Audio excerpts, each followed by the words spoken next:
Hi guys, Palabo here. While I'm working on the next season, I'm going to be sharing some flashback episodes of some of my favorite places around the world. This episode is from the Bahamas and was recorded in June 2017. I'm from the Bahamas. Yeah, but you sound like no Bahamian to me, you know. I said, well, I understand I may not sound like a Bahamian, but I'm third generation. Meet Palabo, a digital nomad from Denmark on an epic journey around the world. At the age of 50, he made a bold decision. He sold everything, his house, his car, his furniture, and set out with a quest to visit every single country in the world, documenting everything along the way. This is the Radio Vagabond Podcast.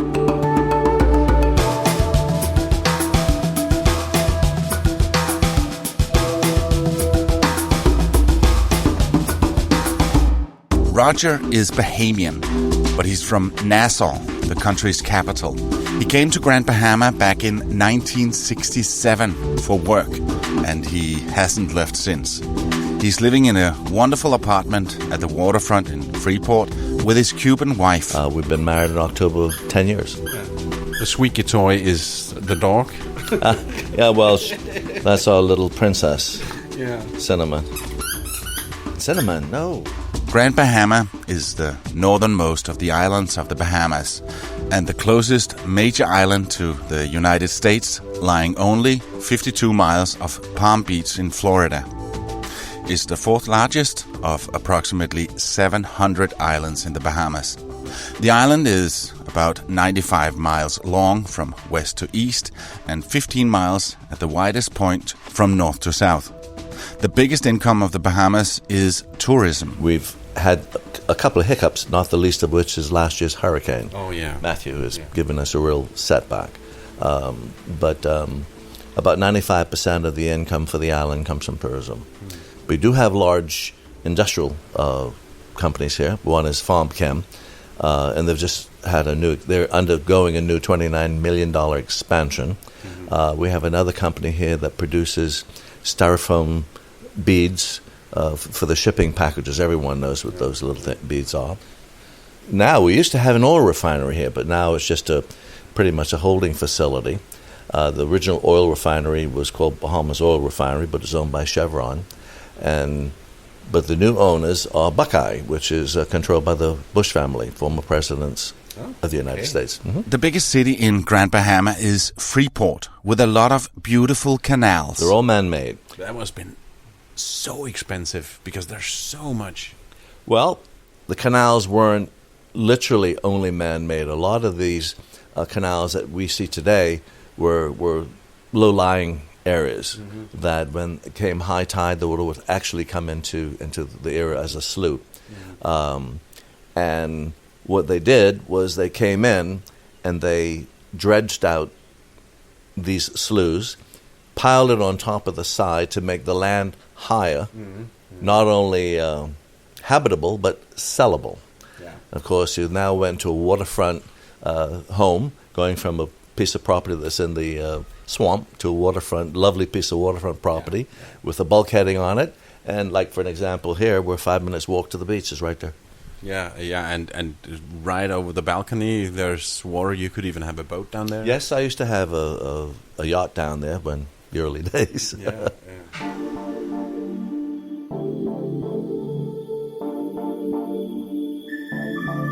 You are listening to the Radio Vagabond Podcast. If you like what you hear, please leave a review in iTunes.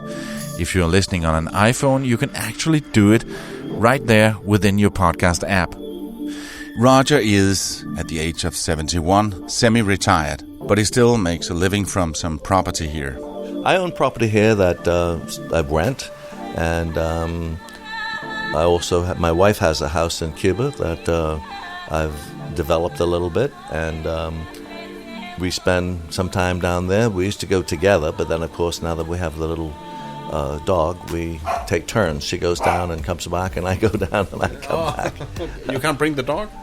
Actually, it's a strange situation because for some reason the government of the Bahamas is still in the same mindset as the government of the UK. except that you cannot bring a dog in from Cuba or Jamaica, any animal, actually.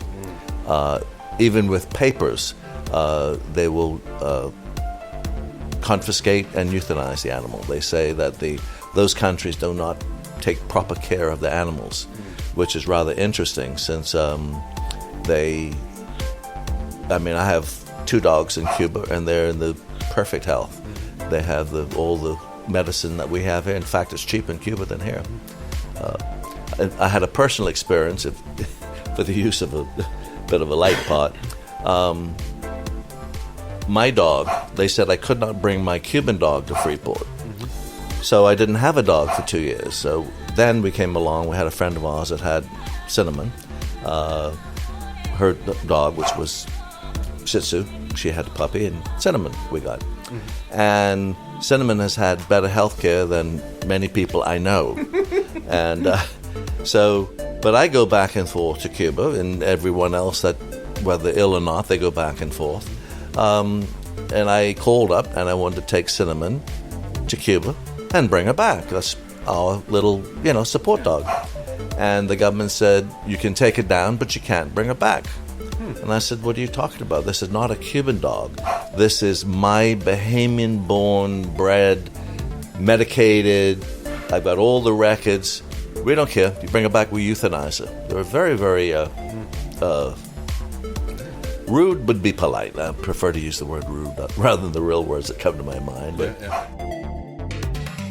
Roger mentioned Hurricane Matthew that hit the area in October 2016.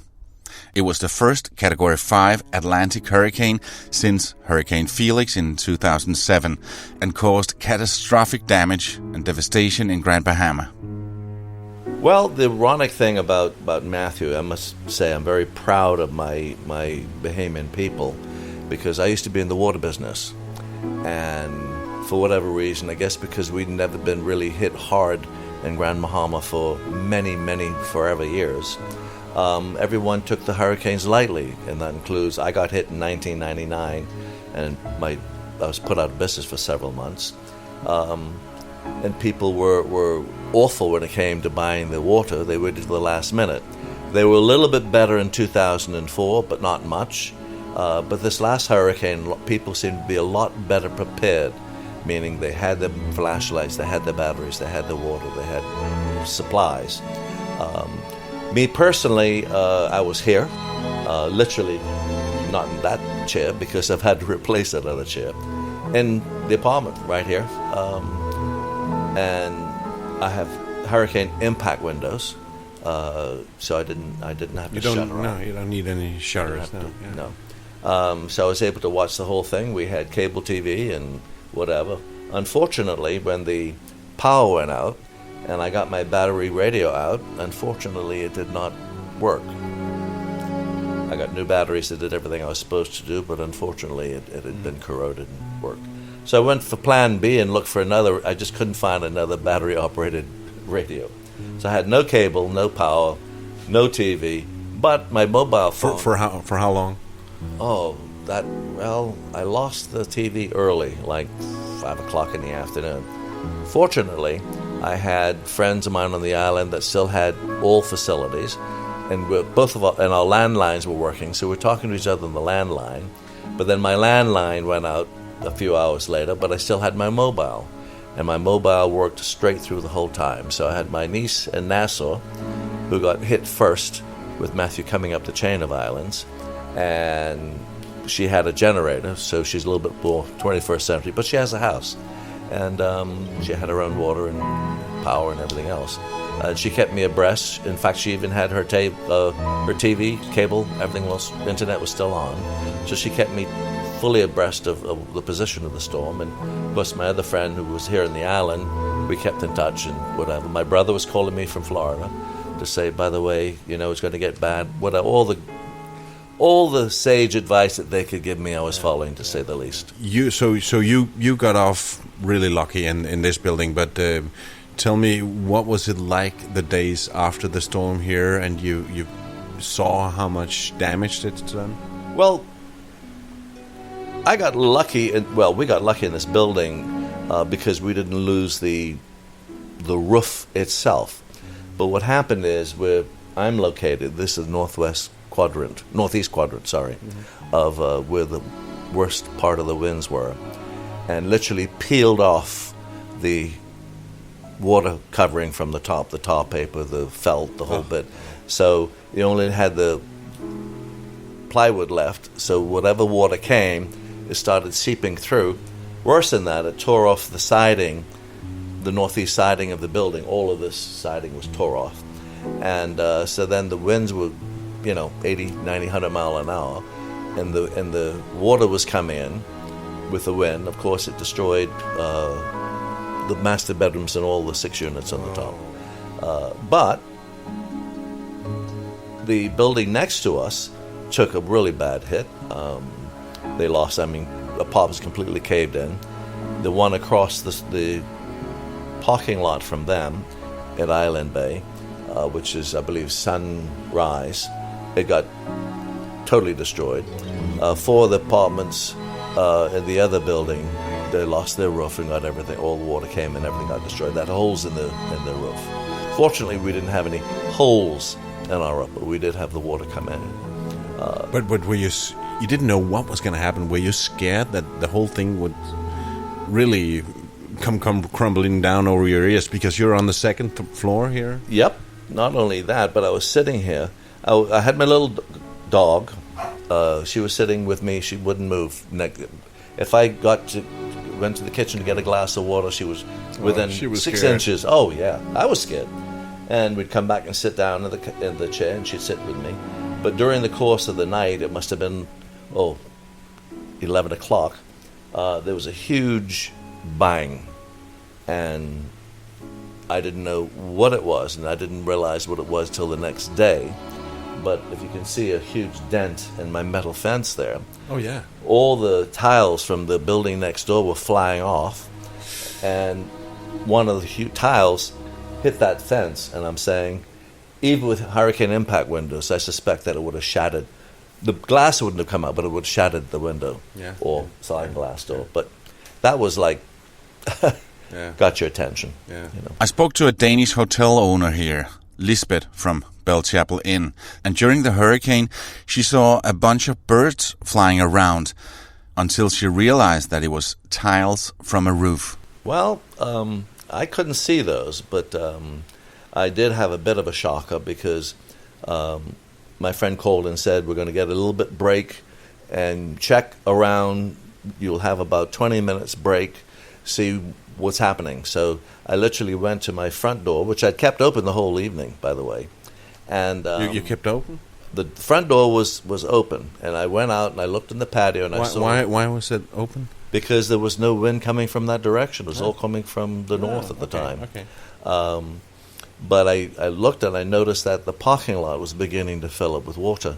Oh my God. And they had warnings of potential surge. And then I cleaned out upstairs pitot tubes, and then I saw that the drainage was filling up. So I stuck my head around the corner, got a face full of salt water, believe it or not, from the rain. It must have picked up, from the ocean and everything else. Yeah. And I said, but I've got to face it. So I waited until it calmed down. I went down, cleaned that out. And fortunately, we didn't have any surge where we are. But across there, we had a boat. It's about 6-8 feet up onto the grass from the marina there.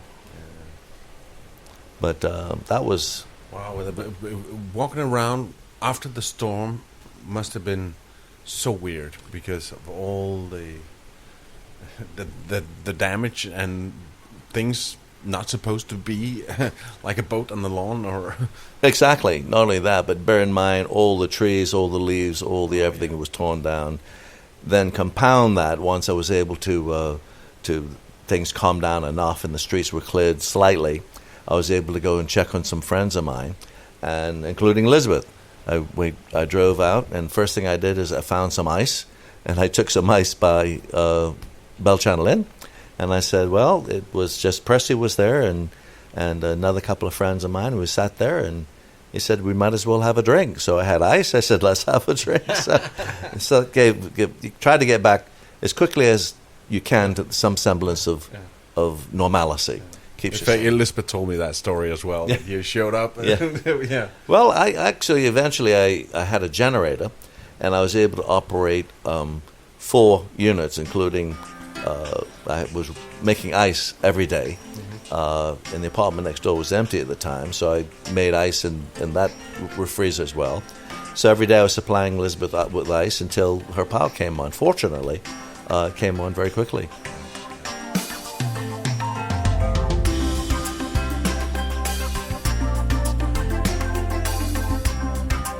As many smaller islands around the world, Grand Bahama has a thing they call island time. You know, where they don't really look that much at their watch as we do in our part of the world. Well, I was born in the Bahamas, but having been in business as many years as I have, it's very difficult to operate on island time. I operate on real time. And so this morning I had a meeting I'd set up on Saturday with a contractor at 9:30. And I was running around because I was a bit late because of my wife had hurt her foot, so I was walking the dog. I said, I've got to go now, and okay, well, see you later. And I rushed for my meeting, and I got there, and it was 9:45. And I thought, oh, goodness. Well, the contractor was there who I had the meeting with. I said, where's the carpenter? He said, well, he was supposed to be here at 9:30. So he's on island time, but we're in real time because we're the business people. Anyway, he eventually did show up. I'd left by then, but I've always been amazed at island time, and only a matter of interest. I found that some of the worst people that operate on island time are visitors that weren't born here, but are living here. We have a girlfriend from South America who is usually, if not always, at least an hour late. And they operate in real time. She's a former business person and diplomat, but she has her own agenda. And I have another friend of mine who is Bahamian, but was schooled in the United Kingdom. Her father was English, but she operates on her own hour behind schedule kind of thing. But that's island life, I guess, what you call it. Have you noticed Roger's English? He doesn't sound Bahamian. It's almost too English. And that has given him some problems over the years, even though he's 3rd generation Bahamian. Actually, it's really funny because I was transferred here and I'd opened a trust company. And back in those days, I spoke terribly, terribly proper English, we'll say. And absolutely. And but of course, I'm not just a Bahamian. I'm 3rd generation Bahamian. And I went out putting ads and hiring people to be trained to get involved with the bank and the trust company and other aspects. And people resented the fact that I was running this company. And where was I from? And I said, I'm from the Bahamas. And, yeah, but man, which part of the Bahamas are you from? I said, well, I'm from Nassau, New Providence, the capital of the Bahamas. Yeah, but you sound like no Bahamian to me, I said, well, I understand I may not sound like a Bahamian, but I'm 3rd generation. After having immigration called on me and producing my passport, the whole 9 yards, they were calling me a foreigner. Then they started calling me an alien because even though I was born in the Bahamas, I was alien to Grand Bahama. So that's my story, and I'm sticking to it. The local government of Grand Bahama has a lot of plans of how to develop the island over the next coming years. Yes. The government of the day seems to have some really progressive ideas. And in the past, for whatever reason, Freeport has never been permitted to enjoy its potential. And I should extend that to not just Freeport, but to Grand Bahama. And in the past, even though if we were just left alone, we were able to survive, and we made a lot of progress, but it almost like 2 steps forward and 3 steps back. And then once we got hit by Hurricane Francis and Jean in 2004, we had a lot of problems since then. A lot of people were underinsured or not insured or whatever they were. So a lot of buildings, you drive around today and see buildings that have not recovered, will not recover, because there's no money to fix them. But the government of the day seems to have a better concept of what to do with Grand Bahama, and they're looking at Grand Bahama as in the future. And that includes, rather than market Grand Bahama as a sea, sun, and sand resort only, and there are thousands of those, people are getting past sea, sun, and sand vacations. They want to go on an experience. I mean, we have the diving experiences here, as you know, but we also have some excellent eco tours here. That fort is run by a friend of mine, actually I've known for a very long time, Erica Gates. But the government wants to market the eastern end of the island as an eco-tourism area. Mm-hmm. The center, where the Freeport area, they want to market as technology and various other things to do with that IT and upgrade the hotels existing here in Freeport and to develop in that area. And they've got people in place to do it. Out of 39 seats in the House of Parliament, the government of the day has 35. And of the representatives of Grand Bahama, all 5 seats in Grand Bahama went to the FNM in the last election.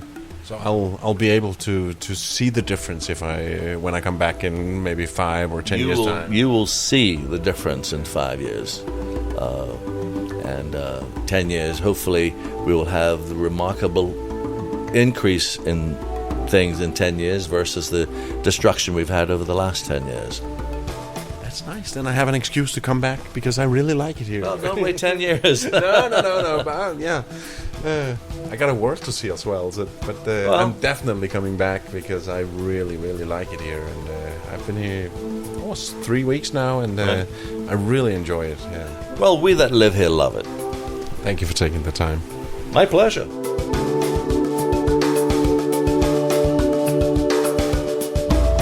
This episode is brought to you in part by Hotels25.com. It's a website that helps you find the best prices on hotels and guest houses and hostels around the world. Hotels25.com, best price guaranteed. If you like this podcast, please subscribe in iTunes or the podcast app on your smartphone.